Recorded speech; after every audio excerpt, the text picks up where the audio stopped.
Oi, pessoal! Hoje nós estamos aqui no Encontro na Carpintaria, só que junto com os irmãos da Santa Cruz. Eles também são membros da obra dos Santos Anjos e vão conversar um pouco conosco sobre o carisma da obra e qual a importância dos Santos Anjos na nossa vida, tá? A gente escuta falar muito sobre os anjos da guarda, mas no fundo, poucas pessoas têm esse cuidado de ter essa intimidade com o seu santo anjo e de perceber também a presença de Deus através dos santos anjos na nossa vida. Então é sobre isso que nós vamos falar hoje, tá bem? Então, para a gente começar, nós vamos fazer uma pergunta muito simples. O que vocês estão fazendo aqui? O que estamos fazendo aqui? Bom, acho que essa é uma pergunta que, de alguma forma, eu já me fiz muito, né? Quando estava no primeiro vocacional, esse encontro com o silêncio, com o mosteiro, com o latim, com o gregoriano, e de alguma forma também questionando a vocação, né? O que Deus quer de mim? E ao encontrar essa realidade de vida consagrada, que até então desconhecia, eu também me fiz essa pergunta, né?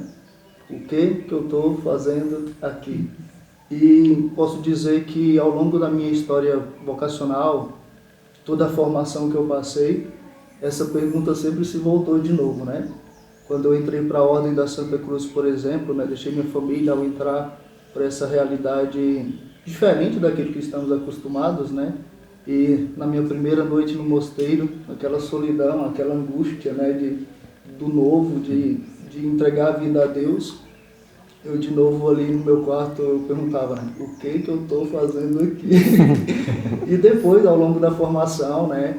As cruzes que chegam, as graças que chegam, de alguma forma também essa pergunta sempre volta. Interessante que eu acho que a última pergunta que eu fiz sobre o que eu estou fazendo aqui foi no dia da minha ordenação, né? Quando eu estava prostrado lá na ladainha de Todos os Santos e de novo me veio essa pergunta, né? O que eu fiz da minha vida? O que eu estou fazendo aqui? E de alguma forma essa pergunta também sempre me levou a amadurecer a resposta, a dar uma nova resposta, a poder cada dia de novo descobrir o que Deus quer de mim e como melhor eu posso corresponder à vontade dele, né? E eu acho que agora também nessa entrevista a gente pode se perguntar de novo, o que eu estou fazendo aqui? Mas é isso, né? Eu acho que é um mistério que nos ultrapassa, né? A vocação, e sempre de alguma forma vai ficar esse ponto de interrogação, porque como diz o Papa João Paulo II, né? A vocação é esse dom e esse mistério, né? Então se é um mistério eu nunca posso desvendar totalmente, porque senão deixa de ser mistério. E diante desse enigma, né? Desse mistério que nos ultrapassa, né? Então é bonito, né? Porque Deus chama e ao mesmo tempo Ele dá as graças para que possamos ser fiéis cada dia a essa vocação tão bonita, mas tão exigente e ao mesmo tempo vamos nos realizar nisso, né? Nessa confiança que Deus chamou e agora querendo corresponder da melhor forma, com a ajuda do Santo Anjo, com a ajuda da comunidade, dos irmãos. E é mais ou menos isso. Vocês acham que ele falou tudo? É interessante porque a vocação é muito particular de cada um, né? Afinal de contas, então, de fato, no fundo é sempre isso, né? Esse mistério do chamado de Deus, que ressoa no nosso ouvido, no nosso coração, né? A gente percebe que constantemente existe no nosso coração esse chamado, né? Vem e segue, né? Então, e é algo pessoal, né? Deus dirige a cada um de nós, né? Como o irmão Vicente Maria, então o irmão Vicente Maria vem e segue, o Padre Santo Léo, já como Cristiano, vem e segue, né? Então, no fundo é muito pessoal esse mistério da vocação, né? O que nós estamos fazendo aqui? Isso me recorda muitas vezes, eu sempre retomo como meditação uma frase de Bento XVI, que ele fala que no início do ser cristão não está simplesmente uma decisão moral, né? Não é que nós resolvemos, queremos ser bonzinhos, vamos para o mosteiro. Não é isso. Ele fala que no início do ser cristão está um encontro com uma pessoa, que é Jesus de Nazaré. Então, no fundo, eu acredito que cada um está aqui hoje porque teve esse encontro com Jesus de Nazaré, viu ele ou sentiu a sua presença de alguma forma e sentiu o chamado dele, né? De vem e segue-me, você quer dar a vida por mim, você quer trabalhar pelo reino dos céus, né? Então acredito que no fundo é sempre isso, esse encontro com Deus é algo muito pessoal, muito íntimo E assim Deus chama cada um em circunstâncias diversas, bem diferentes, mas sempre é o chamado de Deus, né? E depois, é claro, ele vai, como o Padre Samuel falou, ele vai sempre proporcionando os meios para correspondermos a esse chamado, né? Então ele nos oferece os sacramentos, nos oferece a Virgem Santíssima, nos oferece o Santo Anjo, e esta amizade com o Santo Anjo, este amor à Nossa Senhora ou aos santos sempre vai nos auxiliando para corresponder melhor a essa vontade de Deus, né? Então eu acredito que tocamos nesse ponto, né? O encontro com Jesus de Nazaré que nos chama e a cada dia estamos querendo corresponder, né? Então, no fundo, estamos no mosteiro por quê? Porque Deus chamou e estou tentando corresponder a cada dia, né? Então, e esse sim deve ser renovado diariamente, né? Até o final da vida. Uhum. Aproveitando essa pergunta, eu já vou emendar em outra. Como vocês vieram parar aqui? E aí eu vou voltar para o irmão Bernardo. Ok. Não, é interessante, eu vou fazer então um gancho com a pergunta anterior. Quando se fala o motivo da gente estar em qualquer lugar, né? Evidentemente, no nosso caso, estamos falando do mosteiro, né, da vocação. Então, é bem direcionado a respeito do plano específico de Deus para a nossa vida. Só que é muito importante a gente pensar que quando se trata da nossa própria existência, essa pergunta tem que ser feita, né? Porque ela incide, na verdade, no profundo da alma de cada um. O que eu estou fazendo aqui?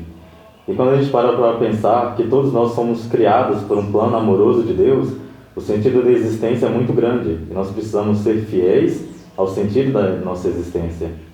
Eu gosto muito de observar isso, sobretudo no exemplo de Nossa Senhora. Porque é lógico, né? Se a gente vê a Santíssima Virgem, ela correspondeu perfeitamente ao ideal do coração de Deus e aquilo que ela foi de fato. Então é a criatura perfeita. E quando eu me pergunto diariamente o que eu estou fazendo no mosteiro, porque de fato eu me faço essa pergunta, a minha resposta está sempre ao olhar para a Santíssima Virgem, né? A resposta dela ao anjo, que na verdade era o enviado, o mensageiro de Deus. Então a resposta dela a Deus foi o quê? Faça-se segundo a tua vontade. E do mesmo modo eu quero responder a cada dia isso, né? O meu padroeiro São Bernardo se perguntava todos os dias no mosteiro, né? Bernardo, para que viestes? E é interessante que eu me faço desse jeito também, né? E compreendo cada dia que eu só vou conseguir dar essa resposta, né? Quando eu amar verdadeiramente a Deus, né? De todo o coração, de toda a minha alma, numa busca constante de corresponder ao chamado de Deus, de corresponder à minha vocação, das diversas formas possíveis, seja nas alegrias, nas dificuldades, né? Superando sempre na mão do anjo da guarda e na mão de Nossa Senhora. Então, antes de ser uma pergunta especificamente vocacional, é totalmente existencial, né? Correspondermos à vontade de Deus para a nossa existência. Muito bem. Mas assim, como é que você veio parar aqui? Interessante. A minha vocação, eu costumo falar que ela é muito simples, porque eu sou de uma família católica, graças a Deus, né? E sempre, desde pequeno, rezei muito com a minha avó. Por trás da minha vocação, sem dúvida, está a oração da minha avó. E desde criança, bem pequenininho, a gente sempre rezava a oração da súplica ardente aos Santos Anjos. Só que eu não tinha noção nenhuma de obra dos Santos Anjos. Não conhecia, de fato, né? E Deus foi conduzindo desse modo, né? Morávamos em Minas Gerais, depois eu fui morar em Goiânia. E lá depois eu tive contato com os padres, né? Que atendiam confissões, e depois passei a frequentar aqui em Anápolis. Até que depois, 17 anos, eu descobri essa oração, que essa oração da súplica ardente era a oração da obra, né? E eu vi como o Santo Anjo conduziu todo esse caminho, né?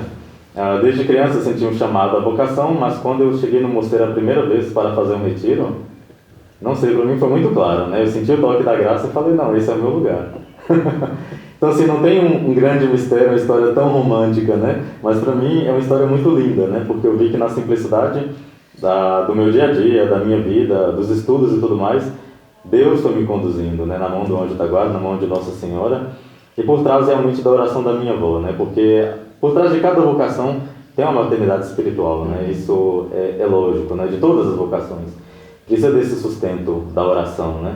Então, eu acho que cada dia, né, amadurecendo um passo de cada vez, um sim diário, né, e a docilidade sempre aos planos de Deus, né, e assim a gente veio parar aqui no mosteiro. Pelo menos comigo foi assim, né. Claro, tem todos certos aspectos, sinais de Deus, sinais, assim, pequenas graças que eu recebi, por intercessão de santos padroeiros, né? Coisas assim que eu vi, nossa, isso aqui é um sinal de Deus. Mas em geral foi um caminho muito orgânico, né? Mas um caminho que eu tenho certeza, né? Que foi um toque do chamado de Deus na minha alma, né? E eu estou disposto a responder. Sara, na obra dos Santos Anjos a gente fala muito, né? Que o Santo Anjo que conduz a vocação ao mosteiro. E eu acredito piamente nisso, né? Porque na minha experiência pessoal, se eu tivesse que escolher a minha vocação sozinho, sem depender do chamado, só eu acho que eu não teria escolhido isso, né? Porque eu tinha meus planos, né? Eu tinha minhas vontades, eu tinha minha vida, eu tinha meu namoro, eu tinha tudo aquilo que eu desejava, né? E eu queria cuidar da minha vida, não como padre cuidar da vida dos outros, né? Porque é isso que é o sacerdócio, é se doar para fazer a graça chegar até as pessoas, né? E levar as pessoas à graça.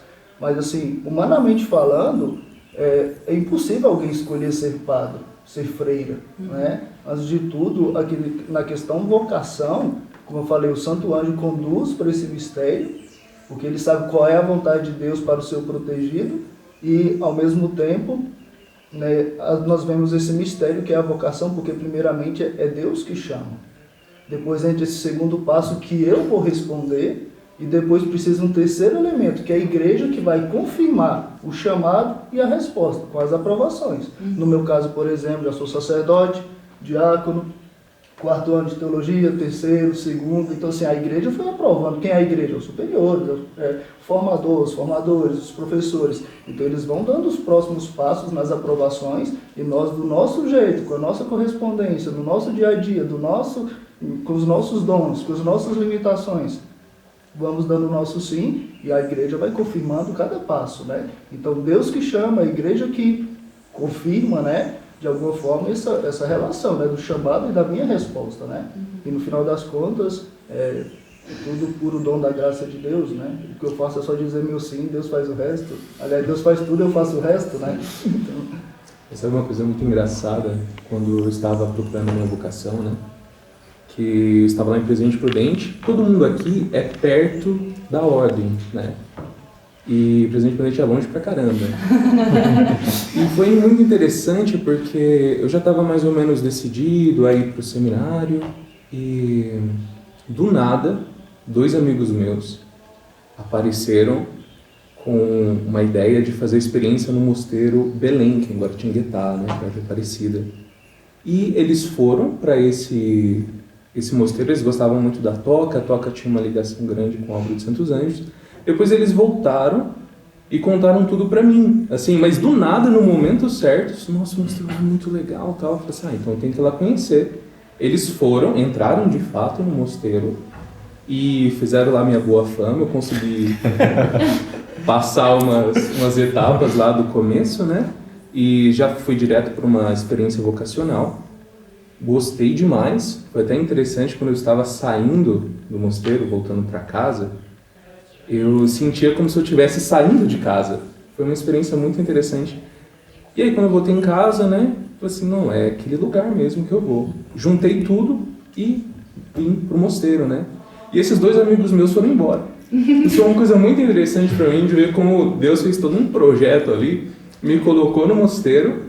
E foi uma coisa realmente assim, inesperada para mim, que já estava aqui vou para o seminário de Presidente Prudente e pronto, né? Mas Deus guiou assim um caminho bem uma distinto, curva, né?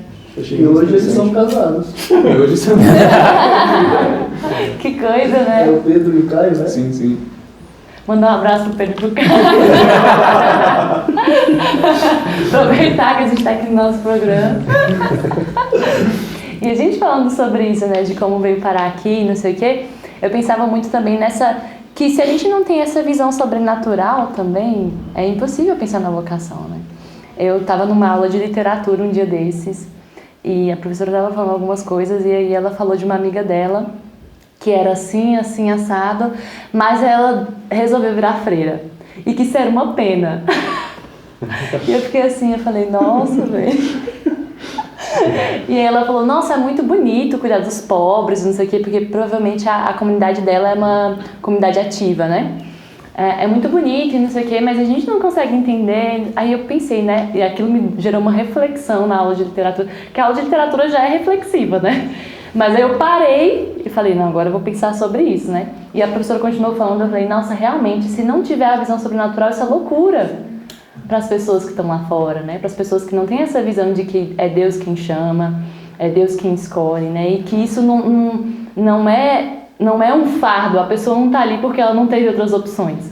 Apesar da gente ter histórias parecidas com essa, né? Mas é um chamado mesmo.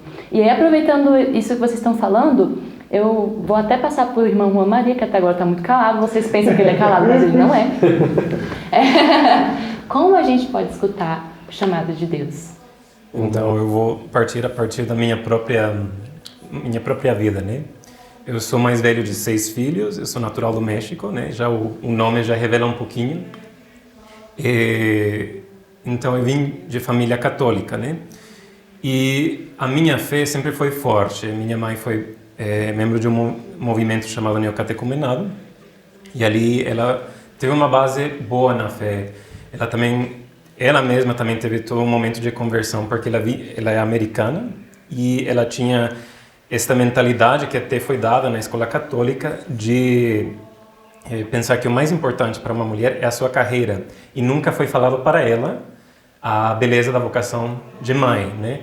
Não significa que a mulher não pode assumir um trabalho, mas esse sacrificar a maternidade ou desprezar a maternidade de hoje, ela viveu pessoalmente isso, e através da sua vivência da fé, seu aprofundamento, conhecendo meu pai, a família do meu pai, ela depois desejou ser mãe mesmo, né?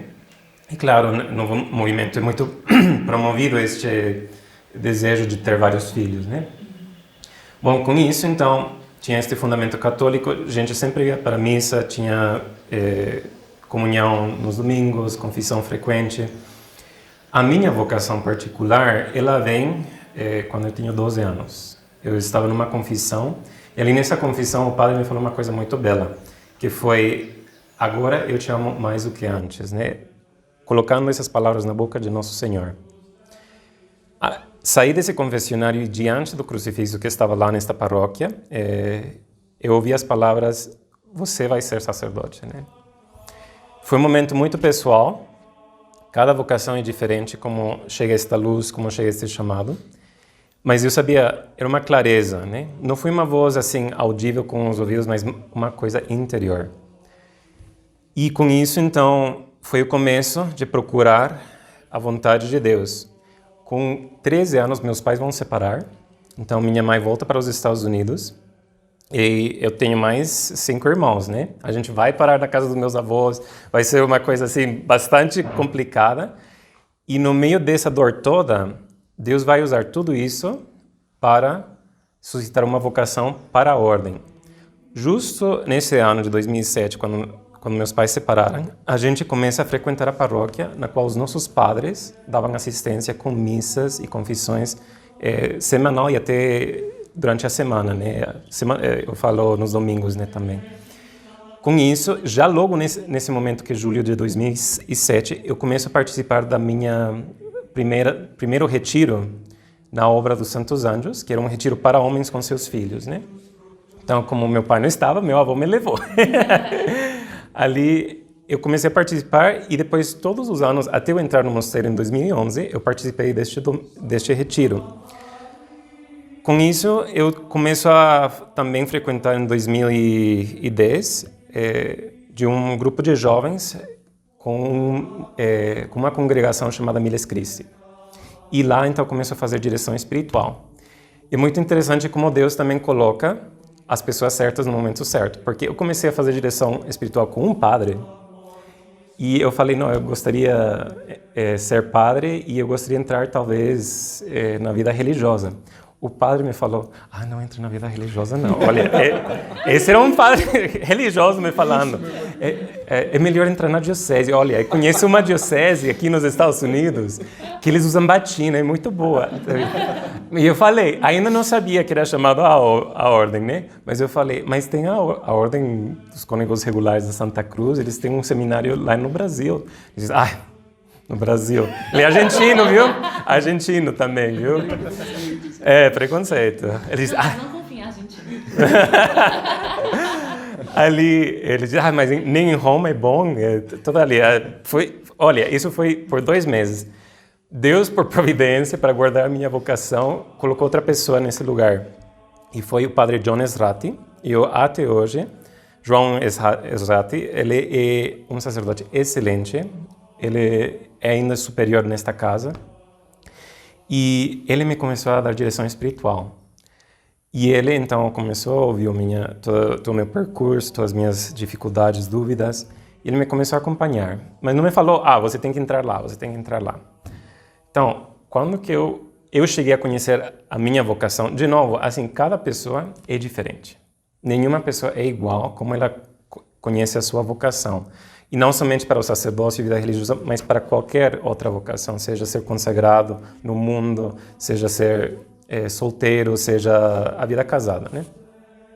O meu caso particular, então, estava neste momento no fim do ensino médio, né? E nos Estados Unidos é muito comum que você vai decidir aquilo que você vai fazer depois do ensino médio, o que você vai estudar. Normalmente, aqui, a gente sai de casa, normalmente. Assim, não é muito comum que você ainda fique em casa com os pais, né? Porém, eu conheço alguns que ainda ficam, né? Eu falei para Deus uma coisa na oração. Deus, eu estou pronto a esperar o tempo que vós quereis que espere, porém, faça claro onde você quer que eu entre. Em 2010, eu fiz uma peregrinação para a Europa, junto com a irmã Maria Basileia, que é membro da nossa comunidade, e o padre Wolfgang, um alemão que era o superior naquela altura da casa do nosso mosteiro lá em Detroit, lá onde a gente estava indo. E a gente foi para a Europa, visitou várias casas, visitou a Casa-Mãe, visitou Ars, visitou Fátima. E eu estava com essa disposição, Senhor, mostra clareza. E ali não deu, não teve nenhuma clareza nesse retiro. Porém, para a comunidade como tal, já era muito claro que eu era chamado para lá. Mas eles também não falaram nada. Então, voltei ainda nesta dúvida, nesta questão, mas com essa tranquilidade também no coração. O que vós quereis, eu quero, mas faça claro. Então, com isso, no dia 1º de janeiro de 2011, estava rezando lá, a gente tinha ido para a missa da vigília do Ano Novo. E eu, num momento de oração muito pessoal, ficou muito claro. É a Ordem dos Cônegos Regulares da Santa Cruz. Nesse momento foi uma coisa muito impactante. Meu diretor espiritual não estava de férias. E eu estava já desde o ano 2007 em contato com um dos nossos padres que estava nas Filipinas, o padre Eusébio. E eu escrevi uma carta à mão, que eu ainda fazia essa coisa antiga de escrever cartas à mão, e mandei a minha experiência para o padre Eusébio. E, obviamente, demora para chegar e o meu diretor espiritual também estava fora. Então, ninguém sabia até 2 meses aquilo que tinha acontecido. Cheguei depois para minha diretora espiritual, lembro ainda o dia 25 de março, e eu falei, eu sou chamado para a Ordem dos Cônegos Regulares da Santa Cruz. Ele falou, eu sabia. Por quê? Porque ou você era chamado para cá ou para eles. Por quê? É que Deus chama daquilo que é natural. E ele me falou, mas você tinha uma coisa muito particular deles. Você tinha a sua consagração anjo da guarda. Em 2009, então 2 anos atrás, né, comparado com 2011, tinha feito minha consagração anjo da guarda no dia 25 de janeiro e no ano paulino, né? Isso é interessante, né, porque São Paulo tinha esse encontro, né, com Jesus a caminho de Damasco, perseguindo os cristãos, né? Quem és tu, Senhor, né? Assim, ficou abalado com essa experiência, né? Eu sou Jesus a quem tu persegues, né? Bom, então, ali se deu, eu cheguei a falar em fevereiro já com o superior da casa, era 17 de fevereiro, ainda me lembro dessa data, e ele falou, muito bom, mas agora não é o momento certo, eu preciso que você espere, porque eu vou ir em missão, tá? Eu esperei até maio, até ter um retorno, né? Ali eu fiz a experiência em agosto e entrei no dia 21 de novembro, né? E então eu entrei nos Estados Unidos e basicamente fiquei lá 1 ano, numa comunidade bem pequena. Éramos uma média de 4 irmãos, 4 membros da comunidade. E então eu recebi eles me aceitaram para o postulantado e cheguei aqui no Brasil no ano de 2012, no dia 4 de outubro. E esses 3 irmãos, o irmão Cristiano, o irmão Samuel, o irmão Vicente, estavam lá no mosteiro quando eu cheguei. Então, desde então tem sido uma caminhada cheia de graças, também de dificuldades, como qualquer outra vocação, é normal. Porém, eu estou muito grato, e especialmente por essas dificuldades, porque foi através das dificuldades que eu cresci, né?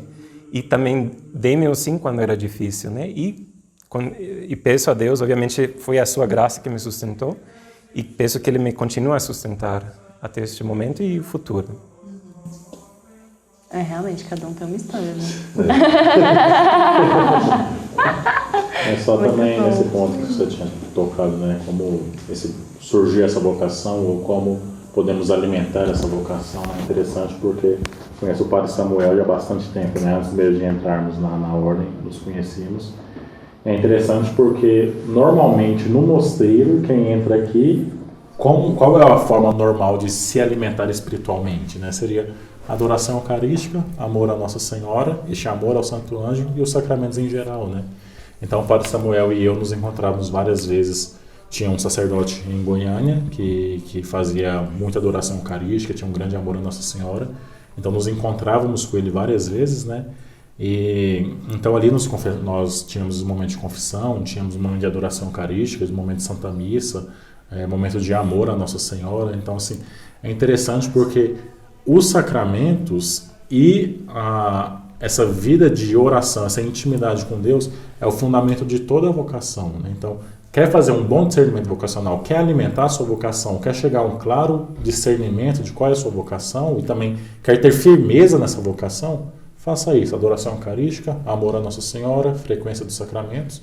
É impossível que, fazendo isso bem feito, nós não ouçamos de fato a voz de Deus, nós não possamos corresponder àquilo que Deus quer, né? Então, e assim foi comigo, foi com o Padre Samuel, foi com cada um dos irmãos, né? Então, a adoração eucarística, o amor à Nossa Senhora e esse auxílio dos sacramentos, acho que é fundamento básico para toda e qualquer vocação, né? Então isso pode nos auxiliar nesse discernimento e nessa correspondência à vontade de Deus, né? E é interessante vocês falarem isso também, porque hoje a homilia do Padre Paulo Ricardo, antes de sair para cá, eu estava escutando, ele falava sobre a vida de oração. E aí ele perguntava, né, como saber se, e ele dava até uma dica para os diretores espirituais, se a pessoa realmente tem vida de oração, né? E ele falava sobre isso, que não basta que eu fique reclamando das coisas, mas a minha vida tem que transmitir que eu estou em oração. Porque não é só eu rezar, né? Mas o fato de eu rezar me faz estar mais próximo de Deus. E esse estar mais próximo de Deus, consequentemente, muda as minhas atitudes, né? E eu pensava nisso também porque, em relação às vocações, porque ainda se tem muito essa ideia de que a pessoa só é chamada para vocação sacerdotal, religiosa, e só isso é vocação, né? O resto, assim, é o que sobrou. Se você não foi chamado para ser padre, nem para ser freira, então provavelmente você vai casar, que é isso aí, é o que sobrou, né? E a gente perde muito também esse caráter do sacramento. Um dia desses a gente estava refletindo sobre a dignidade que Nosso Senhor deu ao matrimônio, né? De ter transformado ele num sacramento. E também levando em consideração essa vocação específica para o matrimônio e o chamado que Deus faz a nós através das orações, dos sacramentos, como o nosso anjo da guarda interfere nisso, como ele tem qual a missão do anjo da guarda para falar conosco sobre a nossa vocação. O Bernardo, ele é mestre nisso. Porque você viu que eu estava com o Kindle aqui procurando documentos para falar. Não, mas de fato essa é uma pergunta muito importante, porque é uma visão que ficou muito recorrente, né? Quando se trata vocação, na etimologia da palavra está simplesmente chamado. Então, assim, independe nesse momento, não se restringe normalmente e simplesmente à vocação sacerdotal, à vocação religiosa. Claro que quando a gente toca neste assunto, é constitutivo do homem, é natural do homem e da mulher, né?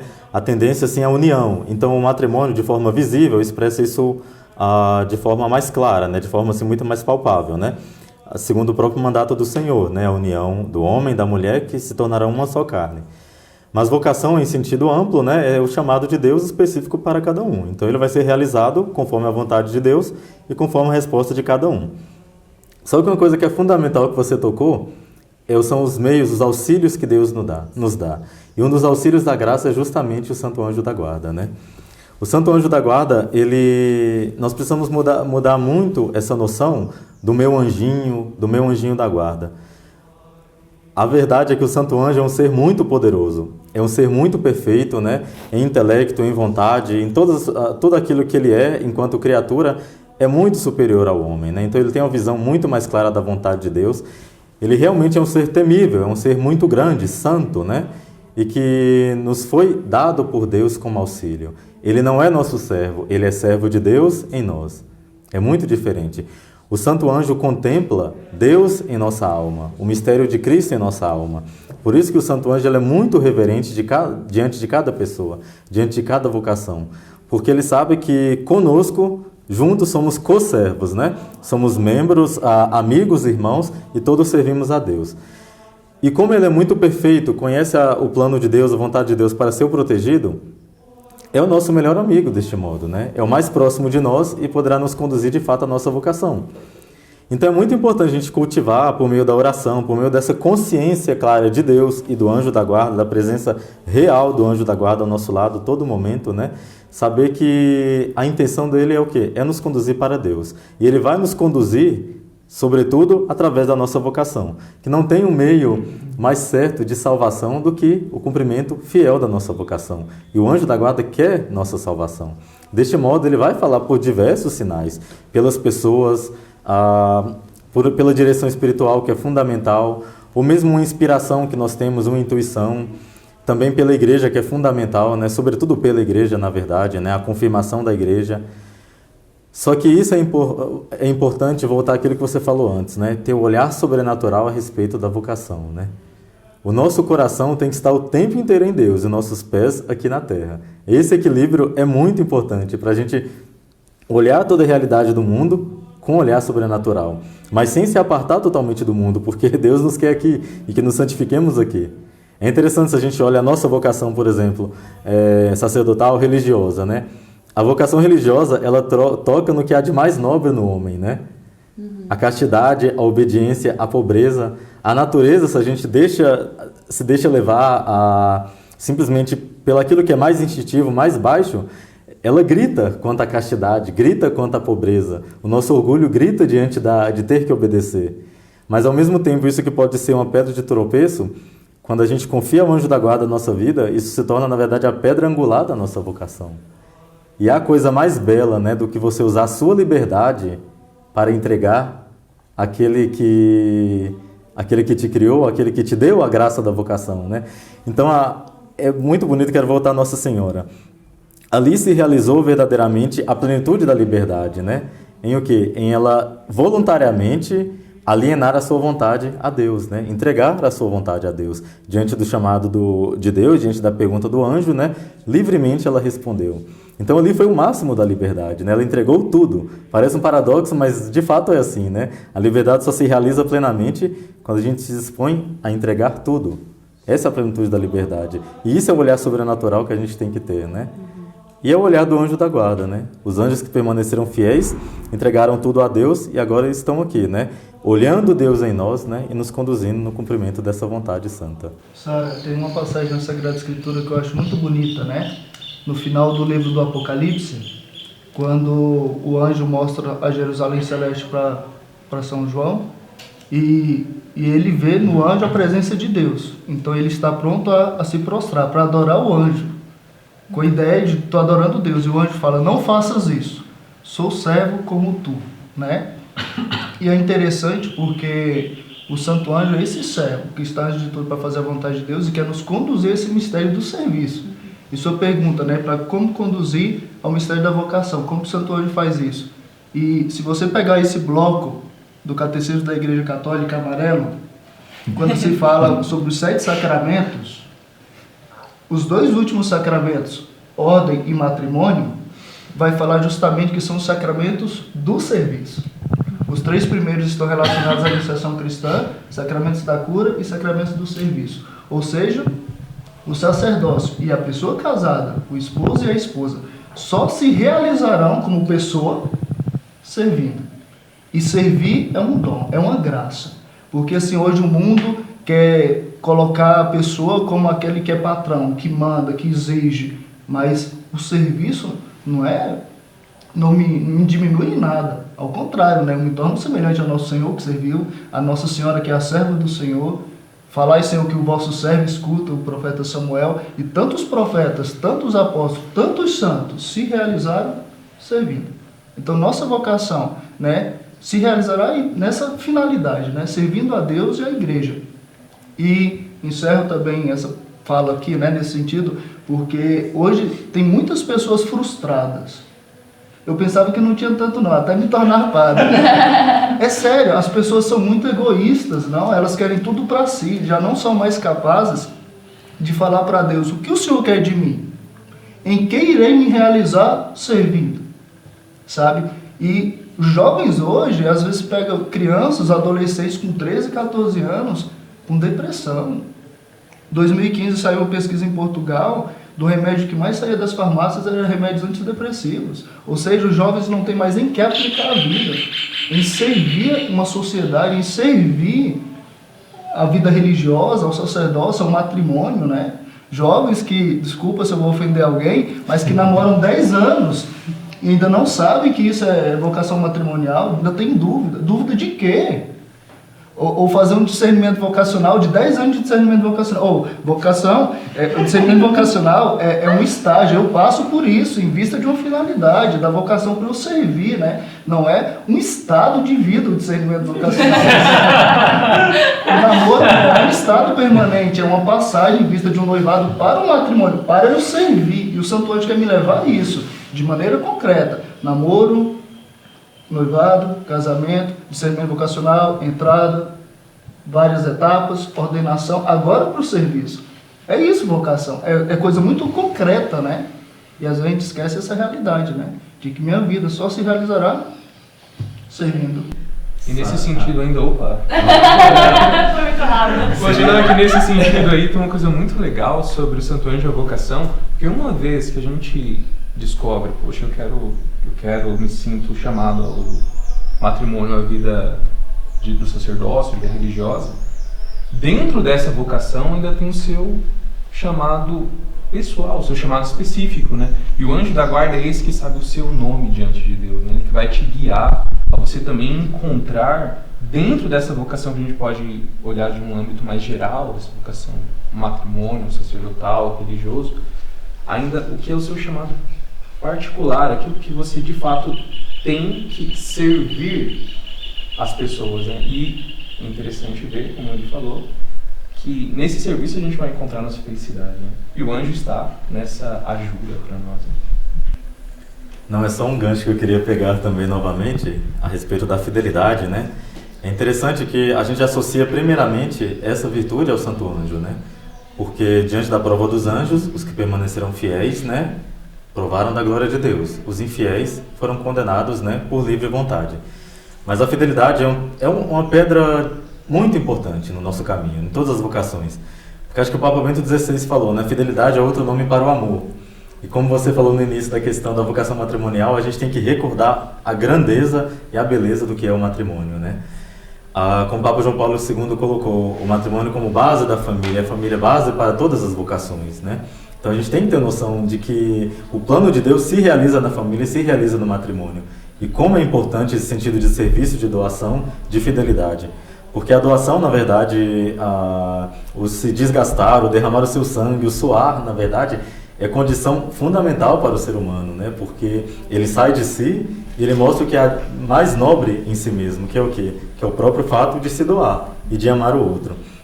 Então é muito importante para quem está, como o Padre Samuel falou, há 10 anos namorando, ou 10 anos tentando discernir quem é seu namorado ou sua namorada, reza ao anjo da guarda do seu futuro esposo. Se você tem clareza da sua vocação, se você tem clareza realmente do projeto de Deus, peça ao anjo da guarda. E fale mesmo com o anjo da guarda, daquele namorado que você ainda não tem, sei lá, é uma forma prática, né, de você simplesmente cultivar esse contato com o anjo da guarda, né, e saber, não, me conduz à minha vocação. Rezar é fundamental, é o fundamento de tudo. E o anjo vai te mostrar, porque ele quer conduzir a sua alma, quer conduzir a sua vida a realizar o plano de Deus. E eu acho interessante isso também, pegando um gancho assim e vendo a realidade que eu vivo, né? Eu tô no meio do pessoal que tá discernindo a vocação matrimonial, né? Agora, né? Porque teve uma época que eu tava no núcleo da vocação religiosa. E é interessante, vou abrir um parêntese aqui, teve uma vez que eu fui confessar com o padre da minha paróquia. E aí eu falei pra ele, eu não sei o que Deus quer de mim, não sei o quê. E ele era muito irritadiço, muito legal, mas muito irritadiço. Aí eu já tava cansada dessa história, porque eu sempre falei assim, Sara, italiano ele, se Deus te quisesse, Frei, já tinha te chamado. Você já tava lá. Faz quantos anos você tá nessa pergunta? Eu, tá bom. Ele pergunta outra coisa. E aí eu falei, tá bom, beleza. Sara, mas isso é interessante, porque eu lembro de você fazendo encontros vocacionais conosco e de fato fez experiência com os irmãos, fez esses questionamentos, qual é a minha vocação? E o que eu acho massa em você, assim, né? Porque eu te conheço, sei lá, já tem 8 anos, por aí. 9, talvez. E quando você fez experiências assim, depois teve a coragem, né, de falar, não, minha vocação não é vida religiosa. E abrir o coração para essa realidade que é o matrimônio. Mas abrir assim, mudar o foco, entende? Abrir o coração, conheceu pessoas, namorou, terminou. Agora conheceu o atual namorado, estão juntos há tanto tempo, não? Então vocês estão em vista do matrimônio, né? Essa passagem, espero que não seja permanência de 10 anos, mas assim... Mas assim, isso é bonito, né? Porque às vezes assim, a gente esquece de fato, como você falou, a vida matrimonial, a família. Eu sou de uma realidade, eu sou o 8º de 12 filhos. Então eu sempre imaginei eu casado com muitos filhos e família numerosa, porque essa é a realidade que eu vivi, eu gosto disso, eu gosto de estar no meio de gente, não? Tanto que eu gostei da realidade do mosteiro, porque tá em vida comunitária. E o mosteiro, a vocação religiosa, a minha vocação de alguma forma, né?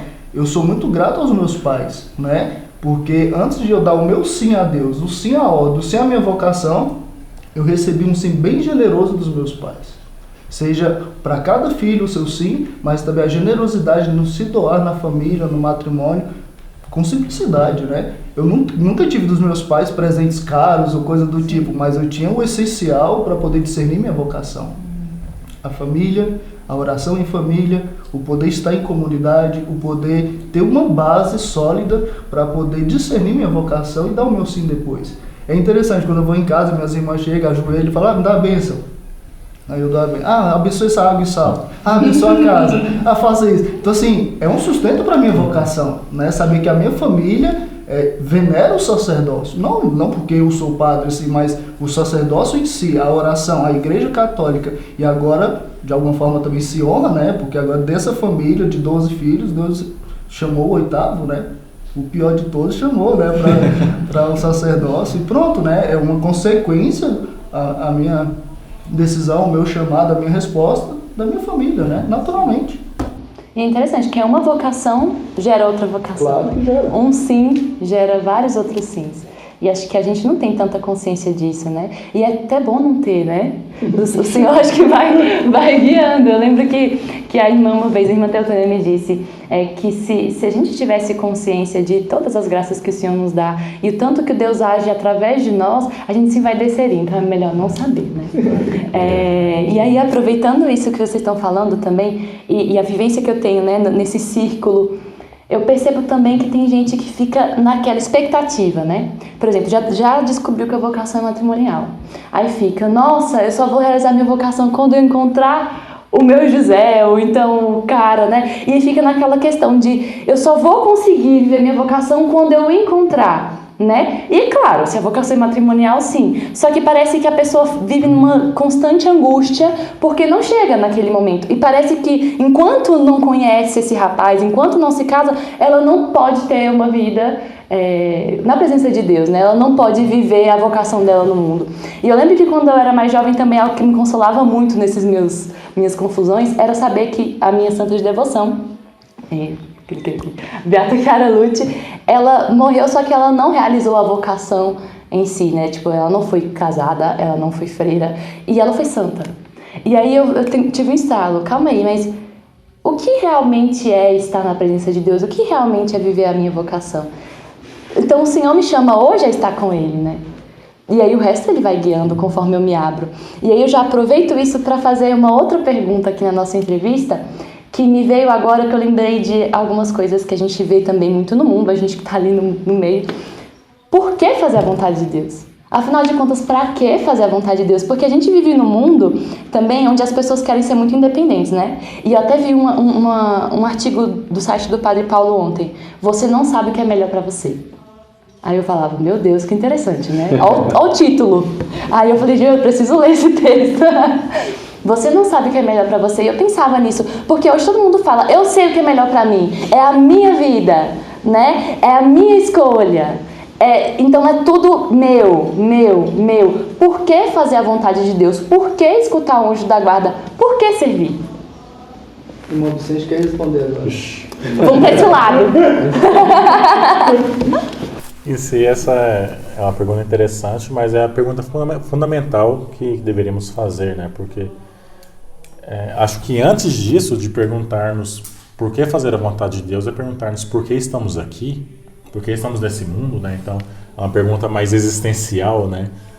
Então, nós percebemos que nós estamos aqui não é por fruto do acaso. Nós percebemos toda uma ordem no universo, que é uma coisa maravilhosa. Às vezes nós andamos aqui no mosteiro e temos uma natureza muito linda, então, contemplando essa ordem que existe, essa beleza que existe, parece que a cada momento você encontra com algo que quer te transmitir uma mensagem. Então, quando você vê as flores lindas que temos aqui, um pôr do sol maravilhoso que temos aqui, um anoitecer lindo que tem aqui, parece que tem uma mensagem atrás de tudo isso, né? Parece que você sente algo de transcendente por trás disso, né? Então, você sabe que toda essa beleza, toda essa harmonia existente no universo não é fruto do acaso. É fruto de quê? Do amor, da bondade de Deus.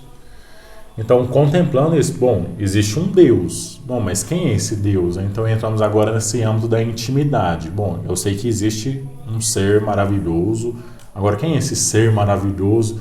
Então, contemplando tudo aquilo que o cristianismo oferece, sabemos que é um Deus de amor, é um Deus de bondade, que entregou sua vida por nós, míseros e pobres pecadores, que estávamos condenados ao inferno, e de repente Ele se encarna e se oferece na cruz por cada um de nós. Então, o maior ato de bondade, de amor, é oferecido por Jesus Cristo na cruz. Então, tudo aquilo que Deus fez na nossa redenção, nesse plano amoroso dele, e tudo aquilo que ele nos dá a cada dia, né? Então, família maravilhosa, mesmo que temos dificuldades no dia a dia, mas devemos ser gratos pelos nossos pais, pelos nossos amigos, pelo ambiente onde crescemos, pelos amigos, por tudo o que temos. Então, nós percebemos que tudo isso é um ato de bondade de Deus. Então, pera lá, parece que esse Deus que existe, Ele me ama. Então, tá bom, eu li lá na Bíblia que Ele ofereceu a vida por mim, mas a cada dia eu contemplo que Ele quer conquistar o meu amor.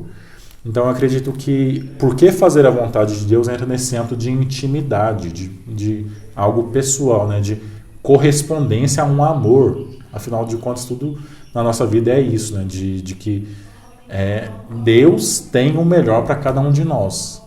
E muito como você falou, né? O mundo hoje é egoísta, né? Eu quero fazer a minha vontade, eu quero comprar as minhas coisas, eu quero ter a vida como eu penso. Não, pera lá, eu não sei, eu não nasci sabendo tudo. Então, cada dia a gente vai vamos tendo conhecimentos maiores e percebendo, bom, isso aqui eu poderia ter feito de outra forma. Então, nós percebemos, né, que nós não somos perfeitos.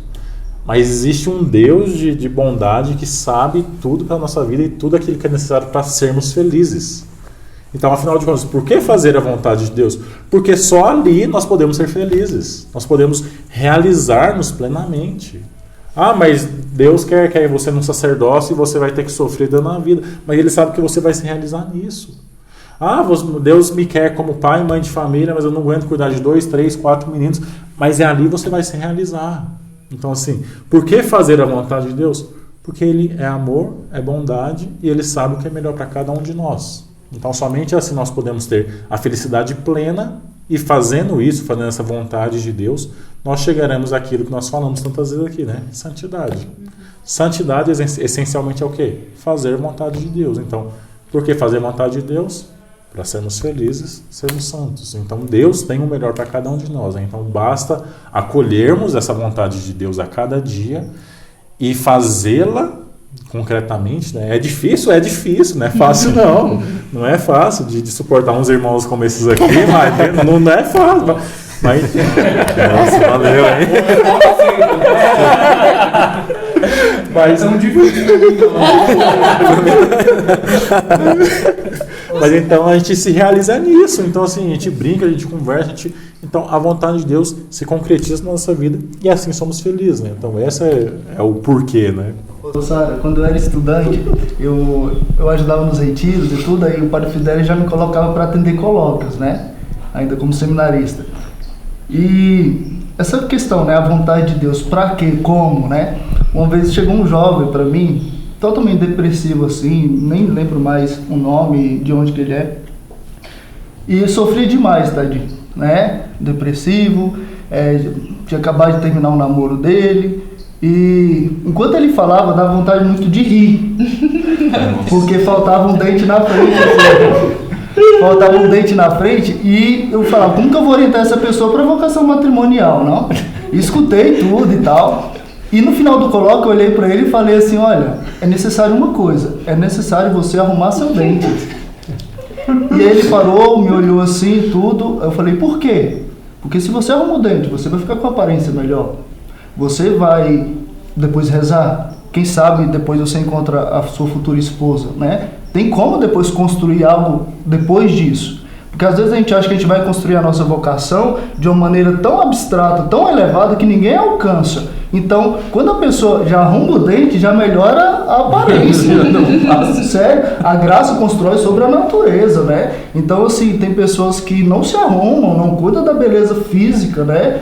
Sei lá, anda fedendo, bafo, sei lá, coisas que atrapalham propriamente concretizar a vocação.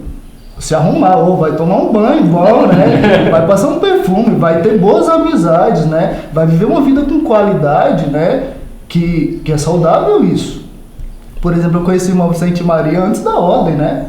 Como a nossa amizade alimentou a vocação do outro, né? Hoje os nossos amigos também são casados, têm filhos, hoje a gente se encontra com eles, né? A gente percebe que também a vida deles andaram, né? Então assim, mas a parte humana tem que estar bem. Como que eu vou construir minha parte espiritual e esquecer da parte humana? No estudo, no convívio com minha família, não tenho boa relação com meus pais. Depois que a gente perde, a gente começa a valorizar as coisas, vai levar depois flores pro túmulo, ou dá flores agora. Olha nos olhos agora, obrigado, né? Então, assim, a nossa vocação se constrói nas coisas normais da vida, né? Ninguém vai discernir vocação no retiro, na igreja, não, na família, com os amigos, no trabalho, no dia a dia, né? Isso é discernimento. Mas a natureza humana precisa estar bem, para depois o chamado chegar e dar continuidade, né? Não recomeçar tudo e patinar e nunca sair do lugar, né? Então, assim, e interessante que depois desse retiro, o jovem chegou para mim e falou, padre, irmão, eu quero muito agradecer porque eu vou arrumar meu dente. E ficou tão feliz, mas o que mais me impressionou não foi eu ter falado para ele arrumar o dente, foi que todo mundo via esse jovem e ninguém nunca teve a coragem de falar para ele que ele precisava arrumar uma parte essencial da vida dele, sabe? Isso depois melhorou, espero, né, que tenha melhorado a parte do ânimo dele, da vida, né? E ter tocado a vida para sempre, não? Porque assim, a gente precisa também ajudar os outros de maneira concreta, né? Não somente pedir para o menino rezar 1000 terços e não resolve nada, né? Porque toda vez que ele olhar no espelho vai ver um buraco lá, né? Então, assim, tem que resolver certas coisas de maneira concreta, né? E depois abrir o coração para essa realidade própria, que é um namoro. E é interessante, porque às vezes a pessoa nem percebe. É engraçado, mas assim, a falta de um dente é perceptível. Só que às vezes a pessoa não tem consciência de que aquilo não tá legal, né? Então é importante ter esses toques. Parece que não tem nada a ver, mas isso leva, né, de fato, assim, a arrumar minha vida como Deus, que a gente fala, né, seja feita a tua vontade assim na terra como no céu. Mas na terra também é possível, e claro que é, né? E claro, a parte espiritual, a parte humana, a parte moral, tudo isso é um conjunto, né? É um pouco daquilo também que a gente falava sobre a visão sobrenatural das coisas. Às vezes, quando as pessoas escutam essa palavra, elas imaginam coisas grandiosas, né? Assim, que uma hora Deus vai aparecer, não sei, e Ele vai dizer, olha, você vai casar com fulano e ele mora na casa 34, da onde, não sei o quê.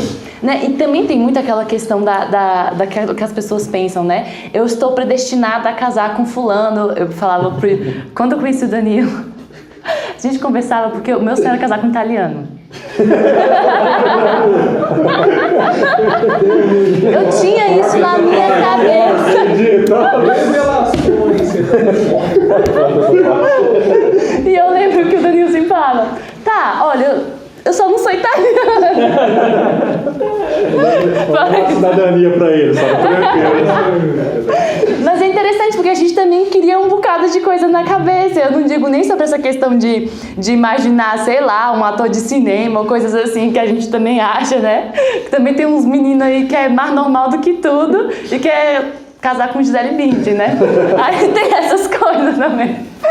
Mas, fora isso também, essa questão também da sobrenaturalidade, de ver as coisas com um sentido sobrenatural e não esperar que realmente acontece muito isso quando as pessoas veem vida de santo, né? Eu escutava um amigo meu, ele falou assim uma vez pra mim, Sara, acho que você tá precisando parar um pouco de ler vida de santo. E eu falava, como assim? Ele falou, não, é porque a gente às vezes se baseia nisso e a gente acha que vai ser assim com a gente. Né, que Jesus vai, não sei, aparecer como apareceu para Santa Margarida Alacoque, ou então a gente imagina coisas assim demais, né? E essa questão do sobrenatural mesmo, que não é dessa maneira, ou não com todo mundo. E pegando o gancho disso e aproveitando a sua fala, eu escutei no último retiro que eu vim aqui, a gente estava trabalhando no retiro com a Dunalva, e ela falava alguma coisa, a gente estava organizando, e ela falou assim, os santos anjos não gostam das coisas organizadas. E isso foi a melhor frase. Eu voltei com ela do retiro. Eu escutei várias coisas, mas essa foi. Aí toda vez que eu ia fazer alguma coisa no quarto, aí tava alguma coisa bagunçada, aí eu saía, os santos anjos não gostam das coisas desorganizadas. Aí eu ia lá e arrumava o sapato, arrumava não sei o quê. Sobre essa questão da ordem também, né? Como é que os santos anjos, eles agem no nosso ordinário, por assim dizer? Como eles podem nos ajudar para a gente também já começar a finalizar isso. Bom. Olá, Vovó Maria agora. Olha, o Santo Anjo, como vocês acabam de falar, ele gosta da ordem. Ele quer que a gente coloque os valores no lugar certo. Claro, tem a parte externa, por exemplo, eu gosto muito de uma observação de Jordan Peterson, que é aquele psicólogo lá do Canadá, que está enfrentando uma cultura bem forte, né? E ele falou uma coisa interessante. O mundo, tem pessoas que falam, quero mudar o mundo, mas nem conseguem limpar o próprio quarto e organizá-lo, né? Achei muito bom, porque a gente às vezes acha que a vida cristã consiste numa mística, na sétima morada, mas nem cuida das coisas básicas da convivência e da própria vida pessoal. Para algumas pessoas, elas precisam de ajuda para se organizar. Outras precisam de ajuda para ter um tempo de lazer, de se cuidar de si mesmas, porque se doam, mas depois, o que acontece? Elas se sobrecarregam, tem burnout. Então, ver e pedir ajuda, sabe? Muitas vezes, Deus coloca ao nosso lado um anjo da guarda visível, né? Ou seja, o nosso irmão, que a gente pode confiar as dificuldades da vida, também as alegrias, né? E cada um de nós tem essa pessoa e conhece. Já quando você fala, tem tal aliado, tal amiga, então, de fato, essa pessoa está ao nosso lado e, obviamente, uma pessoa de Deus, né? E talvez nos incomoda muitas vezes as colocações que ela nos dá, né? Não gostei. Mas exatamente essa pessoa nos pode ajudar, então, a ter esta ordem. Se me permite ainda, eu gostei quando vocês estavam falando sobre a vontade de Deus e por que é importante, me veio aquilo que depois o irmão Vicente colocou, a felicidade, né? Eu colocaria, por que fazer a vontade de Deus? Você quer ser feliz? Isso me lembrou de duas histórias de conversão que para mim foram muito impactantes, de dois católicos que deixaram sua fé e viveram aquilo que o mundo promete ser o ápice da felicidade. Sexo, dinheiro, fama e sucesso, né? O primeiro é uma mulher, uma modelo. Ela vinha de uma família católica de terço diário, de missa dominical. O nome dela é Leah Darrell, americana. Ela foi concursante de um programa de TV, um reality show chamado America's Next Top Model. E ela, claro, ela tinha toda a sua fé, mas com 15 anos perdeu sua virgindade e depois começou então a não falar isso na confissão, tinha muita vergonha, não queria falar. No momento que ela perdeu sua virgindade, ela sentiu que foi uma coisa muito séria, que foi uma coisa que não deveria ter feito, e suas amigas todas falando, parabéns e tudo. Ela se sentia destroçada por dentro, mas ali começou, o que ela diz, ela começou a viver uma vida de católico light, de self-service. Eu escolhi isso na minha vida, de observar isso que a igreja nos diz, mas isso não. Ela, então, entrou nessa área da modelagem e fez esse reality show, e ela disse que foi horrível, porque eles filmavam elas dentro de uma casa, um lugar onde não tinha portas para nenhum lado, nem no banheiro, e o banheiro nem tinha cortina, né? Eles brigaram com o pessoal para dar uma cortina, né? Elas, então, enquanto não tinha, cada uma das concursantes ajudava uma ou outra para ter uma toalha, porque eles estavam filmando o tempo todo, eles falavam, para com isso. E ela diz, olha, eu cheguei a certo ponto e fui tirada do show, não consigo avançar, mas mesmo assim, mesmo tudo aquilo que ela passou, ela continuou na modelagem, queria ainda continuar, e um dia recebeu uma ligação de uma companhia muito famosa, que dizia, Lia, você tem muito para oferecer a gente. E ele disse, o que eu tenho para oferecer? Ela estava muito interessada, uma companhia muito conhecida. A gente gostaria que você se modelasse numa roupa sexy, né? Ele disse, claro. Ela foi para essa tomada de fotos, né? Chegou lá, você colocou aquele vestido imodesto, como ela diz. E ali o fotógrafo estava tirando fotos, né? E no momento ele olhou para o flash, né? Ficou nos olhos e olhou para o lado. Neste momento, Deus a tocou com sua graça. Foi uma coisa de segundos, ela disse. Ela se viu assim mesma, naquele vestido, e em cima dela, um vulto de um homem. E ela tinha as mãos assim, por volta da cintura, e ele levou essas mãos para cima. E o homem olhou para baixo e fez assim. E ela quis ver, então, o que estava nas suas mãos. E era nada. E ela reconheceu nesse momento que é isso, aquilo que ela estava dando a Deus. Nada. Deus deu tudo para ela, deu os talentos, tudo, toda a sua vida, sua beleza. E ela estava só gastando nela mesma, para mais ninguém. E ela lembra essas palavras muito fortes que Deus falou, você é feita para mais. Nesse momento, ela estava numa luta. Assim, parou essa visão, estava uma luta, ela disse, eu não vi isso foi nada, mas dentro dela ela sabia, eu vi, isso era real, isso é aquilo que você está fazendo com sua vida.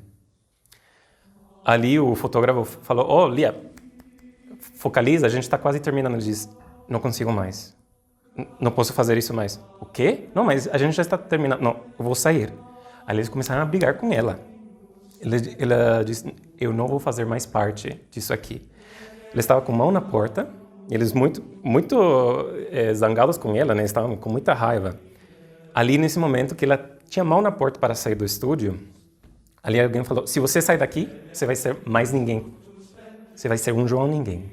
E ela parou e deu a volta e falou, vocês me prometem isso? Que eu vou ser mais ninguém para vocês? Porque ela disse, ela não estava brincando, era uma coisa séria. Ela diz, eu tinha força para dizer não nesse momento, mas ela não sabia se ela teria a força para dizer não uma segunda vez. Saiu, ela foi para seu apartamento, começou a pensar em toda a sua vida e todos os pecados que ela cometeu, aquelas situações que ela levou outras pessoas a pecar. E ela disse que nesse momento ela já começou a planejar seu suicídio. Porém, nesse momento que ela estava planejando essas coisas, chegou uma coisa na TV. O Papa João Paulo II morreu. Ela se levantou, estava na cama e disse, o quê?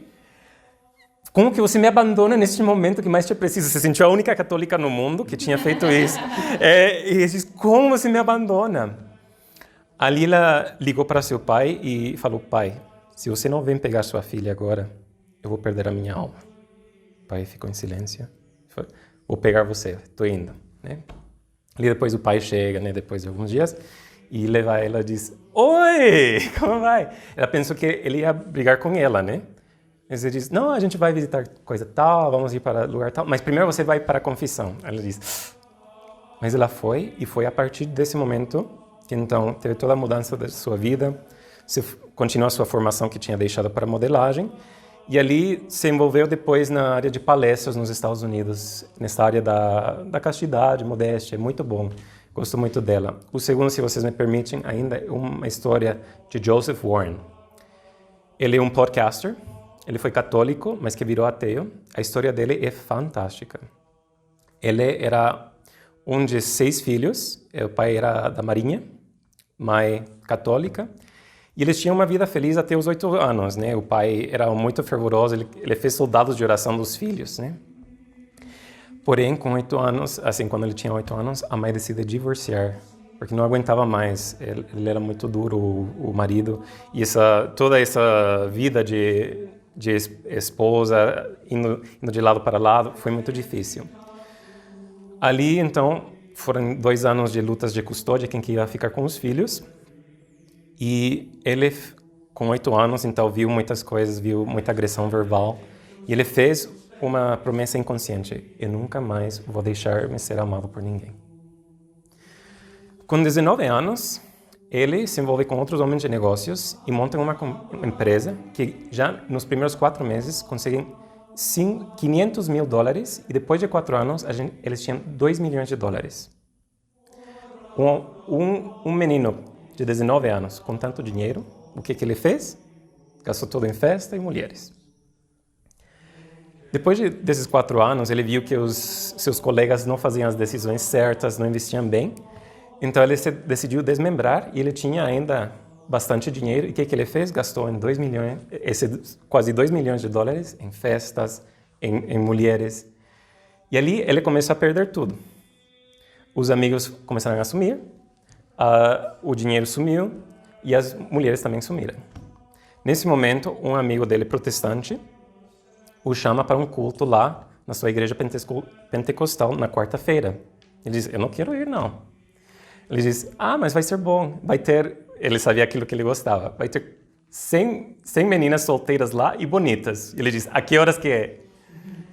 Ele foi lá e nessa noite, que era quarta-feira, não era domingo, tinha aquele louvor com as mãos para cima e tudo, e tinha um palestrante, um bilionário local, que ele deu seu testemunho de como ele construiu uma empresa onde ele só se servia só para si, só trabalhava para si, e depois ele teve um momento de conversão, e agora faz questão de servir a Deus, e na empresa deste bilionário, eles rezam antes das reuniões, mesmo que tem ateu, agnóstico, aqui a gente reza, ele diz. E se você não quiser, você não precisa rezar, mas aqui a gente faz. O Joseph se sentiu muito tocado nesse momento, e ele se abriu com ele depois para falar, olha, essa é a minha vida, isso foi aquilo que eu fiz e tudo. Ele diz, muito bem, você pode ser parte desse grupo que eu estou formando, de jovens empresários, e a gente então se reúne para falar de como melhorar, né, a nossa situação, a nossa vida familiar. Tá? Ele falou, vou ser amigo de um bilionário? Ótimo, né? Ali então ele foi rodeado de pessoas, de batistas, homens tementes a Deus e todos empresários ricos, né? E eles desafiaram ele. Eles falaram, Joseph, você vai fazer 1 hora de oração diária. Ele diz, tá bom. E depois de um tempo eles falaram, Joseph, você agora vai fazer um jornal, um diário, onde você vai escrever aquelas coisas que estão acontecendo na oração e você vai fazer orações mesmo provocativas para Deus, mesmo de raiva, você vai perguntar a Deus onde você estava em tal situação. E ele falava, a gente não faz esse tipo de oração, não, na minha casa eu sou reverente, a gente não fala assim com Deus. Porém ele questionou Deus, por que, onde você estava em tal situação, quando minha empresa faliu, quando meus pais se separaram? Ele fez essas orações e ele via que estava tendo efeito, né? E ali ele chegou num ponto onde ele estava com essas dívidas e ele estava assim, sentindo esse apelo, mas relutando, né, de fazer essa hora de adoração, de oração, né, que ele sabia, Jesus me está chamando para o sacrário. Ele falou uma oração assim, Deus, se você quer que eu passe tempo com você, com vós, então, paga as minhas dívidas. Ele fez essa oração, depois de alguns dias chegou uma ligação de dois homens, um empresário e outro um general. Eles falaram, Joseph, você tem uma coisa que a gente gostaria que você nos ensinasse. Você nos pode dar um pouquinho de coaching, porque a gente não consegue se relacionar bem com as mulheres e não está andando bem na empresa, né? Falou, tá, mas eu quero isso, em termos de dinheiro, né? Que vocês me paguem. Ele disse, isso é muito. E ele respondeu, mas vocês também querem muito. Ali eles aceitaram e acredita que por 8 meses ele não precisava trabalhar. O que ele fez? Com esse dinheiro, gastou tudo de novo. Festa e mulheres. Ali chegou um amigo de novo protestante e falou, ô Joseph, como que foi? E ele contou, teve isso aqui, fiz essa oração aqui e agora estou assim. Diz, Joseph, você não percebeu que Deus respondeu a tua oração? Ele caiu em si. E ele disse, é verdade. Ele começou de fato a fazer essa hora de adoração diária. Interessante, ele se perguntou por que Deus me rodeou de protestantes, né? Porque eles não têm a plenitude da verdade, né? Em termos da doutrina, né? E Deus deu uma resposta para ele, você vai levar isso para dentro da igreja. Aquilo que ele aprendeu com esses protestantes, né? Ele falou, e as tuas filhas, Senhor, né? Elas seguirão depois, né? Porque ele tinha aquele postulado e pensou simplesmente para homens, né? Que Deus estava apelando para levar isso para os homens, mas agora ele leva, então, ele tem esse postulado que ele faz, né? Ele ajuda as pessoas da coaching, né? E também tem esse podcast que eu acho fantástico, onde ele entrevista várias pessoas, tanto católicos como protestantes, homens e mulheres, e pergunta sobre os santos hábitos para crescer nesta filiação que a gente tem, filiação divina, né? Então, acho uma resposta máxima, né? Que cada um de nós dá da sua maneira, né? Uau. Tá vendo? Uau. Pronto, a gente terminou com 2 testemunhos sobre a vida sobrenatural e intimidade com Deus. Respondeu as últimas perguntas. Se vocês quiserem saber mais, a gente vai deixar aqui a descrição do vídeo. Não sei se vai deixar, não. Vou deixar pro Danilo. Vai. Então vai. Para vocês verem na íntegra esses testemunhos. Para vocês terem certeza que é verdade. Bom, então vamos finalizando a nossa entrevista, né? Agradeço vocês pelos testemunhos, pelas respostas também. E, por fim, eu queria que vocês deixassem últimos recadinhos pequenos para os nossos telespectadores, dizendo sobre a vivência com o Santo Anjo e a nossa vida sobrenatural com ele. O Santo Anjo, ele gosta de ordem, harmonia, limpeza e beleza. Então você que quer crescer na amizade do Santo Anjo, pratique isso na sua vida em todos os aspectos. Ordem, harmonia, limpeza e beleza. Tá bom? Deus os abençoe. Quer que encerre com a bênção ou todos vão falar as últimas palavras? Deixa eles falarem as últimas palavras aí. Você... Eu... Curar pra câmera. Olha lá. Eu não sei o que falar. Ou conversa com o seu anjo da guarda. É isso que eu tenho para dizer. Então, para os carpinteiros aí, de plantão, então, uma vez o diácono Cristiano disse uma coisa para mim interessante, que muitas vezes vamos fazer nossas orações a Nossa Senhora, simplesmente chegamos e rezamos o terço. Mas quantas vezes temos essa disponibilidade de falar, Virgem Santíssima, eu vos amo, ou fazer um diálogo com Nossa Senhora com amor. Da mesma forma que nós podemos conversar com alguém que está ao nosso lado, podemos conversar com Nossa Senhora, podemos conversar com o nosso Santo Anjo da Guarda. Ele te escuta, te compreende, te ama. Então, faça isso diariamente. Não somente reze, Santo Anjo do Senhor, meu zeloso guardador. Isso é bom? É ótimo. Mas faça mais. Converse com seu Santo Anjo como se fosse uma pessoa que está ao seu lado, porque de fato ele está contigo. Ele quer te conduzir para o céu. Isso que eu quis dizer. Bom, eu gostaria de dizer que o mais importante em relação ao Santo Anjo é uma verdadeira amizade. De fato, ao seu lado há um amigo santo que quer te levar cada dia a Deus. O anjo vai te levar ao sacrário, vai te levar a ver o amor de Deus na Santíssima Eucaristia e do mesmo modo vai te emprestar os olhos para ver a beleza de Deus na natureza, no próximo, né, no seu irmão, em todas as dificuldades. Então seja amigo do seu anjo da guarda, né?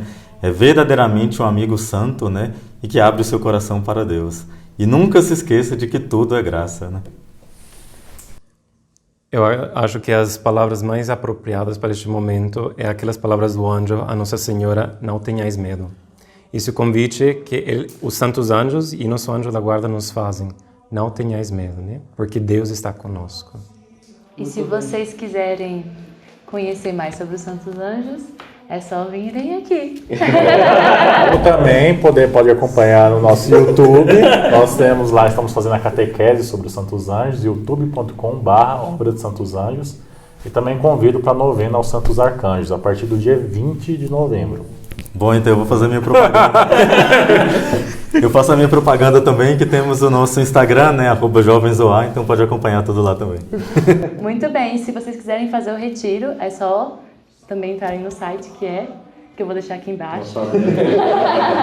Que tem toda a programação. opusangelorum.org. Ou seja, vão na descrição. E lá tem toda a programação dos retiros.